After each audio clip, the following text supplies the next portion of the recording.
Hello, everybody, and welcome to the channel. I'm Pastor Siri. I'm a Lutheran pastor and a spiritual seeker. And one of the things I wanted to share with you was a conversation I had at a group that I lead called The Holy Experiment. It's a group of women that once a month meet and we talk about really expansive spirituality that, yes, may be rooted in Christianity, but includes a lot more than what we might traditionally talk about on a Sunday morning. And in this particular session, we started looking through the Aramaic Lord's Prayer. So if you have seen little bits about this out on social media, you might be blown away, as I was, with how beautiful and different it makes the Lord's Prayer, which we've traditionally learned one way, Our Father who art in heaven. And yet going back to the Aramaic, we can see how each word offers a multitude of ways to look at it that can be really beautiful and expansive. I see it as a rubric for spirituality that Jesus gave to people. Now, I am taking a lot of this learning from Neil Douglas Klotz, who is a Sufi mystic and scholar who has written quite a few books about the spirituality of of the Aramaic spirituality. So I am relying very much on what he has taught me through the many books I've read through him. And also, if you do know Aramaic very well, please forgive any mispronunciations that I have in the process of this teaching. But for the rest of you, please enjoy. This is the beginning, session 1, of going through the Aramaic Lord's Prayer.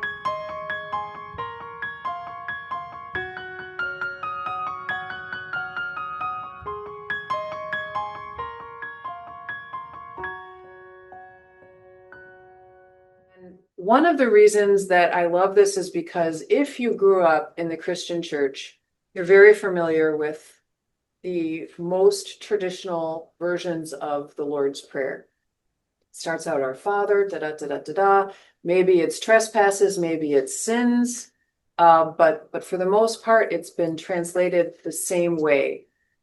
Almost to the point, as one of my members astutely said, it's become an idol.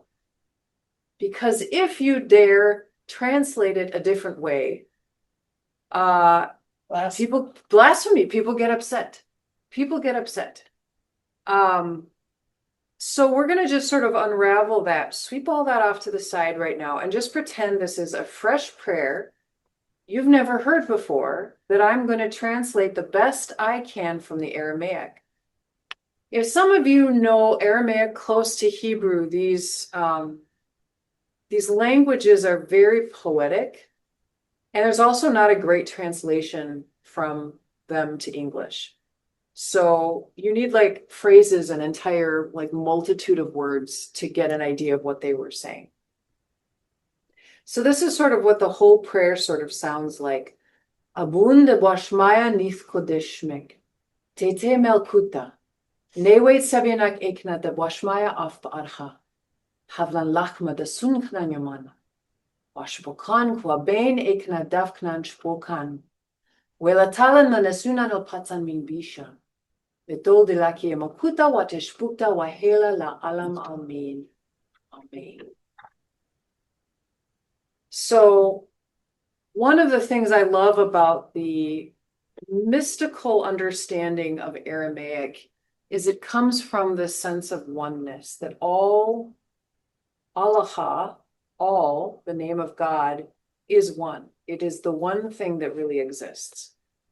That was the beginning of the source of everything. It's where everything's going, but it is actually everything. Everything is a manifestation of God. And so oneness is the normal, the harmony. And if you're familiar with music, it's sort of like there's one note, no, but then as there was creation, there were all these levels of harmony, da, da, da, da, da, da, da. And they just started echoing out throughout the universe in all of these little vibrations. And the lightest vibrations are the things that we struggle to hear and see. And then the denser and denser it gets, the more, our human eyes can see it, our little ears can hear it, and now we can feel it. Here we are. We're pretty dense. pretty dense beings. But still there's the sense that there's a oneness to all. This all is coming from somewhere. So the prayer starts with Abun.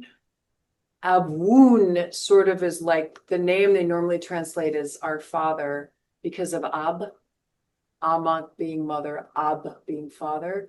Except the guy I got this from, Neil Douglas Clouds, he's like, that's just way too literal. Abun is like the birthing of the universe.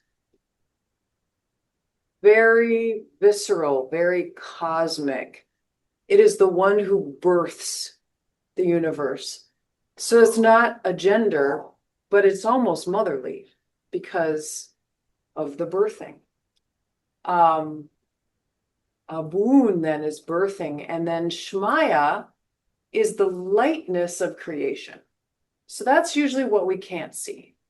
That would be angels and spirits and whatnot. And then the Arfa is the hard earth, that which we see, the trees, but it's all one. It's just different layers of how dense you go. Does that make sense? Yep. Okay. So the first thing we do is we start out by addressing, oh, you who birthed the universe and all that exists. And then we say Kodesh, Nith Kodesh, which is holy, is your shmecht, your vibration, your name. And this comes from the idea that, like, your name is not just a word, but it is the vibration that we make with our mouths to indicate the soul that you are. What should I vibrate with my mouth to call your soul? I love it. And so Siri is my vibration, right? And at least in this body, Right. it's my vibration. And it indicates this incarnate soul in this moment.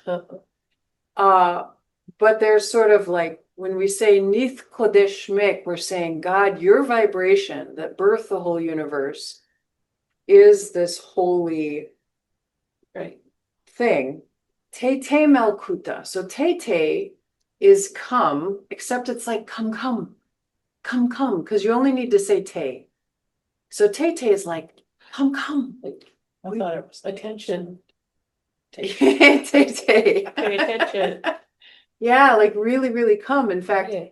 he says it's almost, you can see this word in other writings where it's like a lover asking her, the beloved, to come to bed. Tete. Uh-huh. So it's very intimate. Yeah. And it's very sweet. And then Melkuta, which is normally kingdom.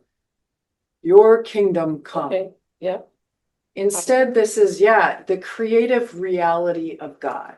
Wow. I like that. Yeah.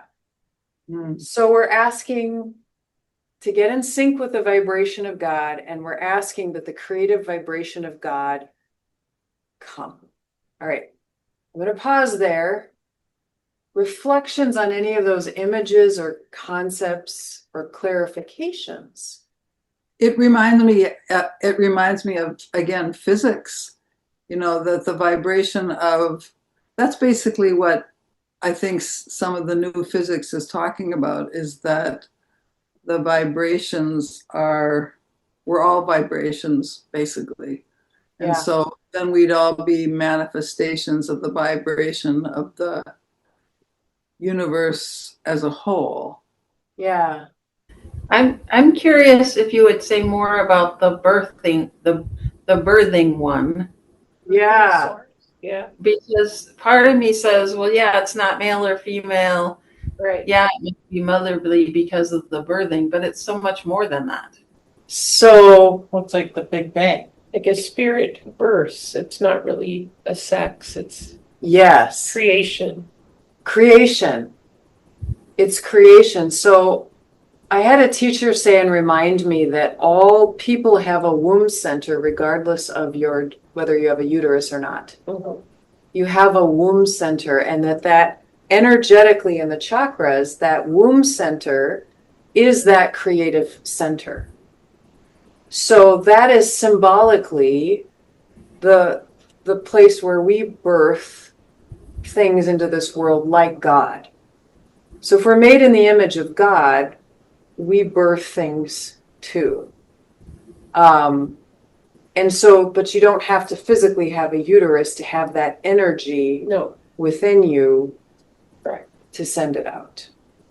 I know the first Lutheran church I went to, they said Mother, Father, who art in heaven, and I still say that because how do we know what the spirit is? You know, Just limit. that's what I was thinking when I heard this birthing. Yes. It's like addressing all of it, Yes. Yes. the creation itself, and not defining it by a sex. Yeah. It's like the energy itself is what I feel in this. It's Yeah. the vibration of it. Mm-hmm. Yeah, the energy is a good word to. Yeah. Hello, by the way. Hello. Yeah, the energy itself feels more a closer, maybe, Right. to what, like I'm imagining like the heartbeat of creation.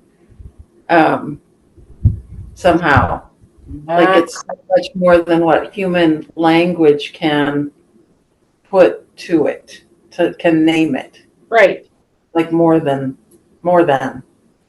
Yeah, and Chris said Big Bang, and that's sort of like the energy is here in this translation. Like, Yes. I feel like Yeah. English is limiting, whereas this word of womb this is is bigger. It's a better word Yeah. for the yes. concept. Yeah. And even in the way the words sound. So Mhm. Hebrew and Aramaic and other languages will do like a mysticism with the letters themselves. Mhm. And so the A stands for Allah, and the B is the birth, it's the beginning. Wow. So Abun is sort of Like there it is. Yeah. There's the waters of creation exploding out, right? Wow. So even just, there was that belief that the words themselves were formed in harmony with what they represent in the universe. So the name of God, the words weren't just randomly created, but that they mean something. Now, if you walk up to some people, they'd be like, that's dumb. Because you always have people who are like, that's dumb, who don't like anything mysticism. But Right. just so you know, in mysticism, Yeah. both Hebrew and Aramaic, if not others, Sanskrit, I think, is similar. They have that sense that the letters represent a whole spirituality in and of themselves. But just that concept of creator, creation, energy, activity, it's creation in and of itself means goodness, right? When you create something, I think of it as being something beautiful and something new and something that's come out of nothing, right? And it's and that's what we're called to do instead of called to destroy, right? Yes. Called to bring nothing into something, right? Yeah, it's like we were made to be individual expressions, our own note. If you think of like a mass orchestra and a choir and an organ, all of these different unique sounds, like the oboe doesn't sound like a trumpet, doesn't sound like this, and even voices don't sound the same. But imagine that if you have a conductor and everyone's looking at the conductor, the vibrations all, the music, what we're looking at, you could have 100 different parts, as complicated as it could get, and it will sound amazing.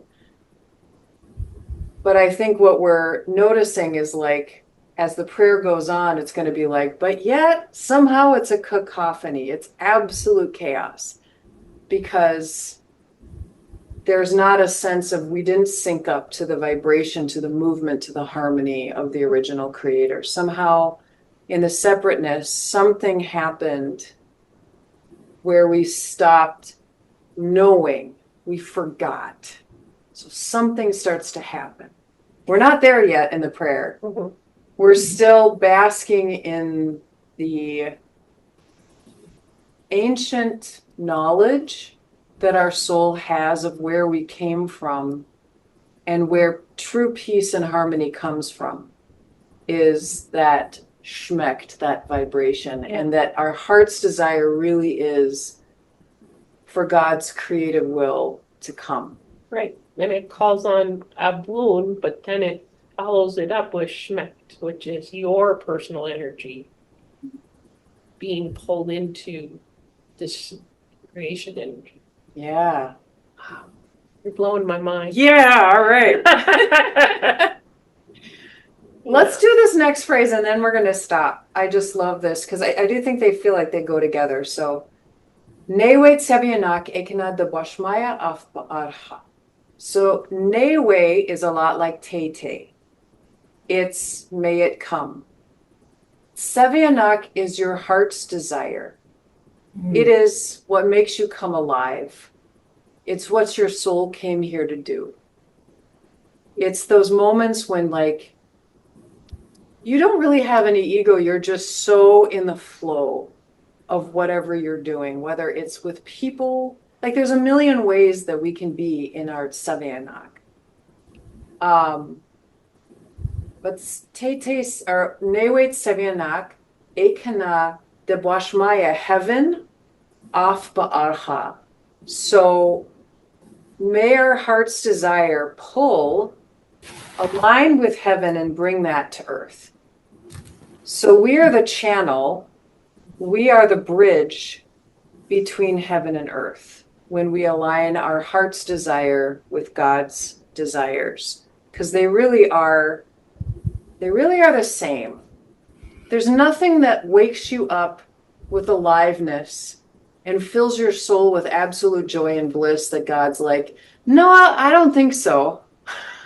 That's not good. That's not for you.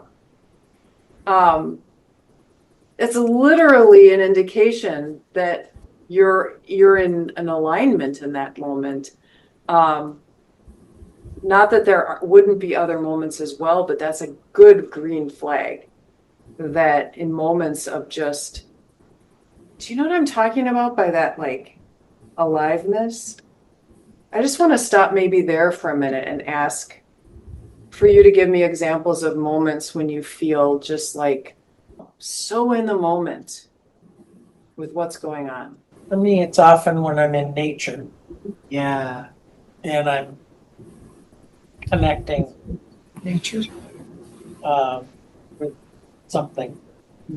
And often it's with either a bird or another mammal. Oh, It's like I somehow I'm Other like, creatures. yeah. like one time I was sitting on the side of the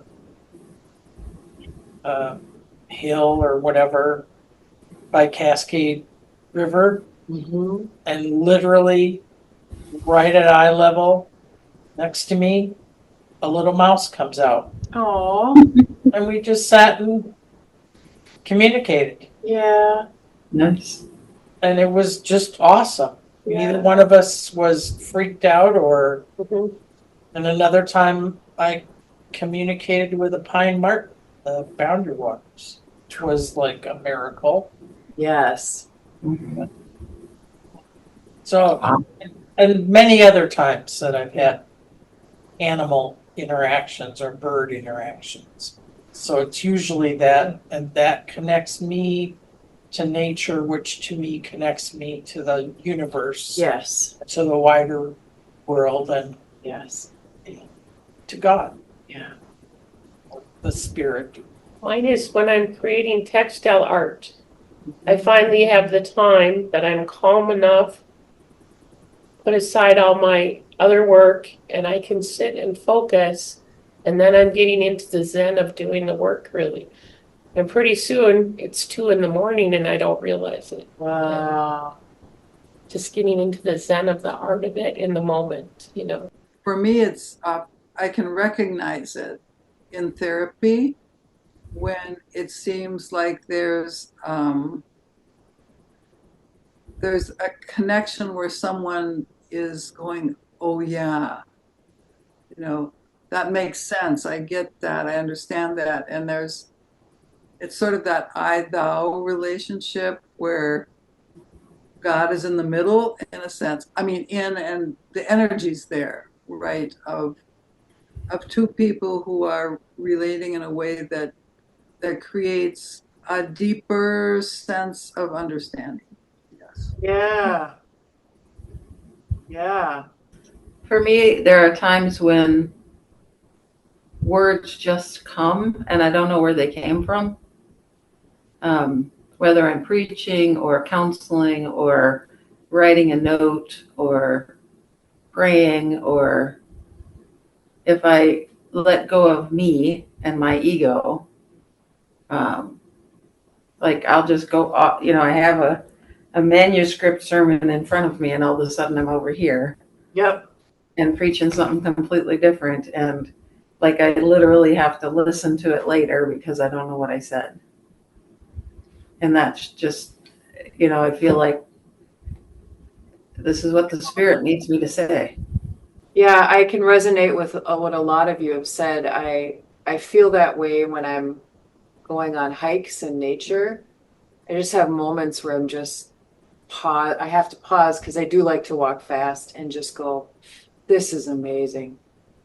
And then when I'm doing creative things, I really can have moments where I'm just so filled with purpose and excitement, and like there's no way I'm not supposed to be doing this.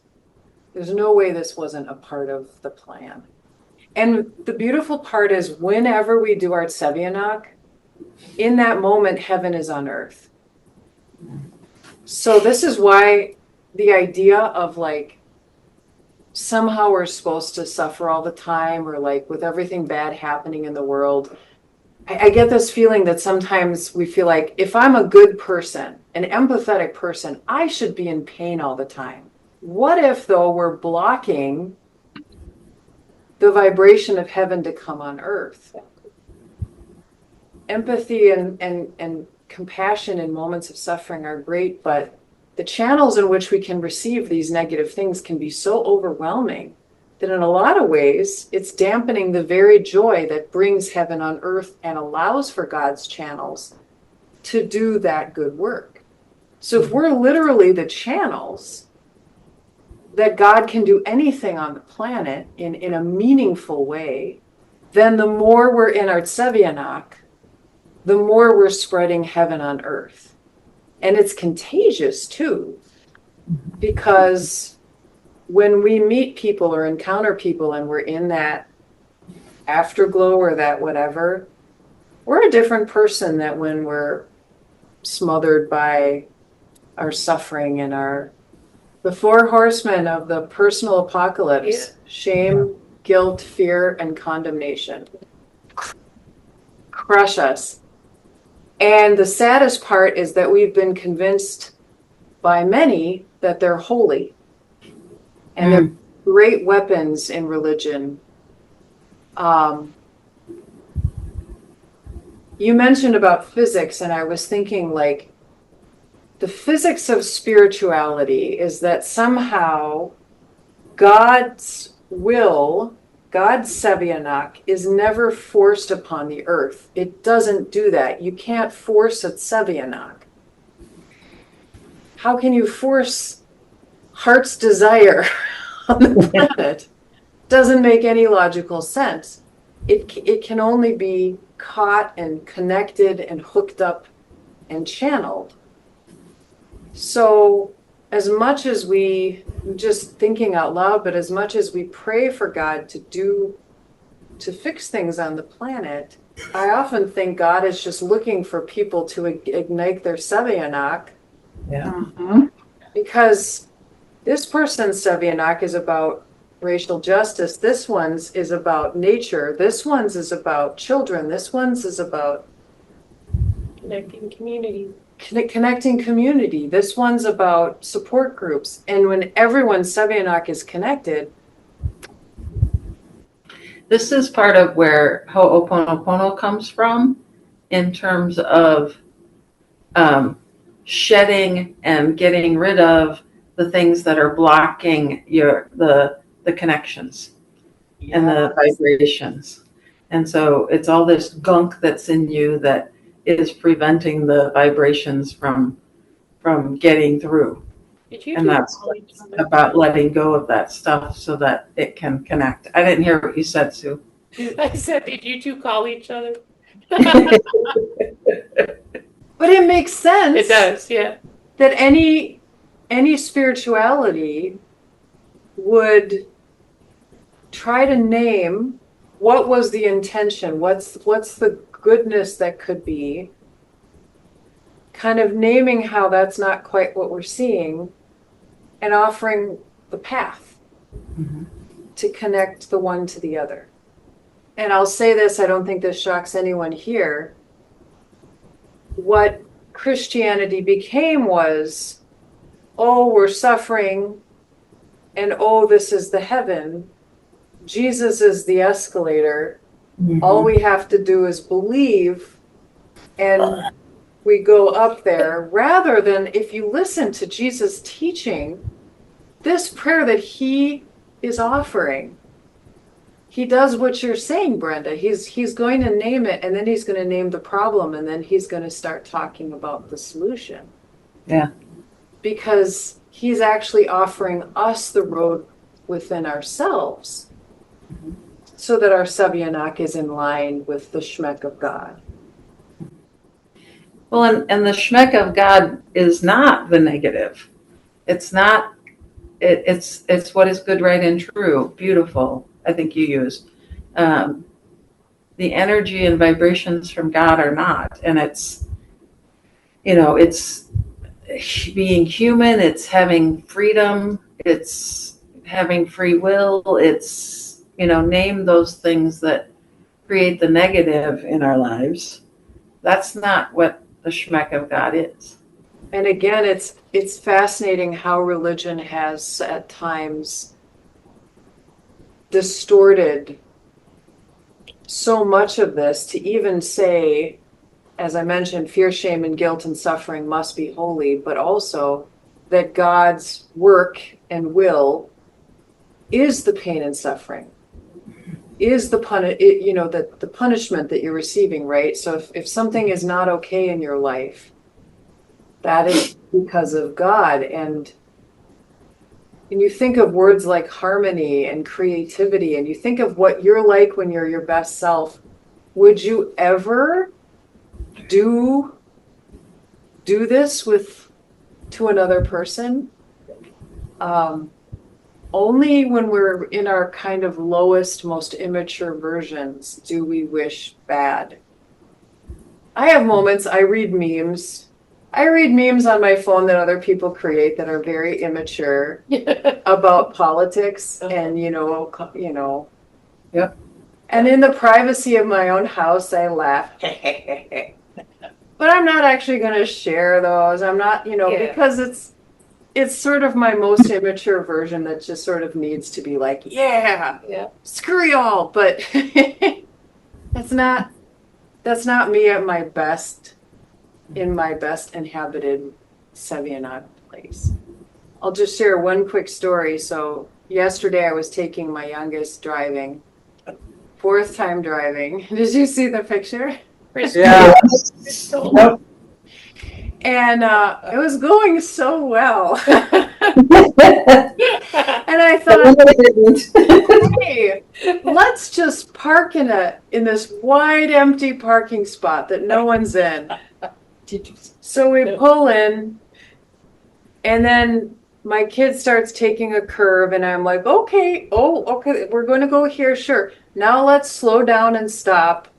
And instead, the brake was the gas pedal, and the panic set in, and all of a sudden we jump over the curb and we end up in a ditch. And I could just, in that moment, my kid just, I'm so sorry, just freaking out. And I didn't care. I just had the whole time, I just was like, well, look at that. Yep. And it was this moment there. Yeah, she's showing the picture. It was just this moment. I was like, not my worst self, which was great for everybody. Yep. And then all this beautiful stuff happened. People were running over.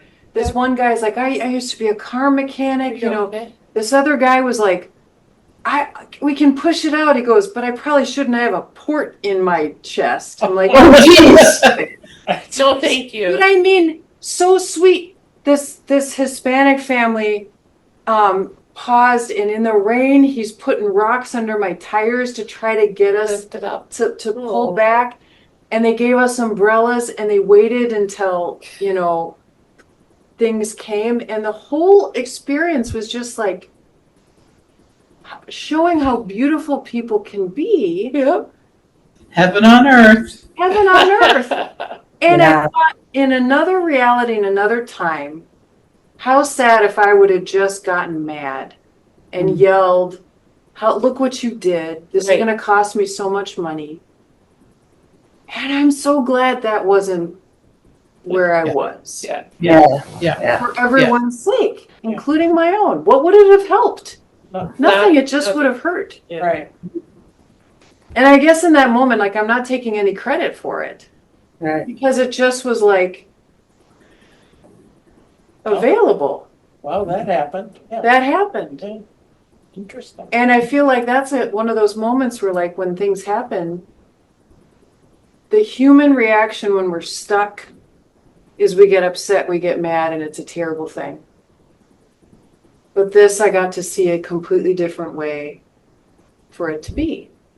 You got to see beloved community come together. Yeah. And have the insight to see it for what it is instead of whatever, you know? If I may, the one when I talk about all of a sudden I say things that I don't know where it came from. Yeah. I keep coming back to this one experience when I was in college. I was home for Christmas break or something, and the neighbor lady, Noreen, came over and just started talking to Mom about a spirit of some sort that was living in her house and what it was telling her. And, you know, Mom just kind of listened and gave some advice about, you know, well, pray about it or this, you know, just being a very nice, lovely neighbor. And she left, and I stepped into the dining room and just looked at Mom. She's like, what do I need to think about that? And out of the blue, I said something like 1 Timothy 2:3. She's like, well, what does that mean? I'm like, I have no idea. Let's just look it up. You know? And it was about being careful about other spirits or false prophets or something like that. Yeah. You know, and I think, oh, I wish I could be more open than I was then. You know, because now I because I am theologically trained, I start challenging and judging what might come to my brain as opposed to just take it as that's what God sent. That's what your vibration is right now. So Yeah. so same as your vibration. Oh, well, that happened. Yeah. Yeah. Life. Yeah, We're making memories. that's right. And Ash is like, don't ever tell that story ever again. No, I mean, the beautiful part about it was they helped me make that little meme, and we were laughing about it. Uh-huh. And so this wasn't a traumatic experience for them. Instead, it was, look what this fun experience Mom and I had. Look what happened. Look what happened. It's okay. Nice. No one's mad at me. It's good. No one got hurt. We're all okay. It's going to be fine. This is what accidents are. Yep. You've had one now, so you got it out of the way. Yeah. Um, So I'll never have another You'll one. never have another one. That's how it works. I'll just give an invitation. You can each morning sort of look at these couple verses and see if one of the words grabs you that day. And maybe use that as a lens through which you see the day, whether, I don't know, some people do, they have like things on their phone that go boop, boop, or I don't know, a post-it note, or just something on the whiteboard, or you write it on your hand if you're really old school. And just a thought, I mean, just an invitation, you could, if that springs another thought, but just living with this and making it really personal for you, rather than some sort of thing you're supposed to say and it means only this. And you say it and you check it off the list, but like, where's it hitting? And then since we're going to be going over this, I think for the next couple of months, I do like to say this at home, and I use actions with the prayer that feel like they encapsulate what I'm saying. So I'm going to teach you the actions and we can just practice together, and that will be our closing meditation, okay? So, Abun de Boashmaya is you're addressing the great one that birthed all things. Nith Kodesh Shmek. So getting our vibration in sync. Te Malkuta, your kingdom come. Newe Sevianak, so from your heart. The Boashmaya Af Ba'arha. So may my heart's desire bring heaven to earth. So let's say it, or I'll say it, you can just do the actions with me. So, Abun de Boashmaya, Nith Kodeshmik, Tete Melkuta, Newait Sevianak Ekana de Boashmaya, Af Ba'arha. I bless you to go in peace. Have a wonderful night. Have calm. Have peace. Have Sevianak until we see again.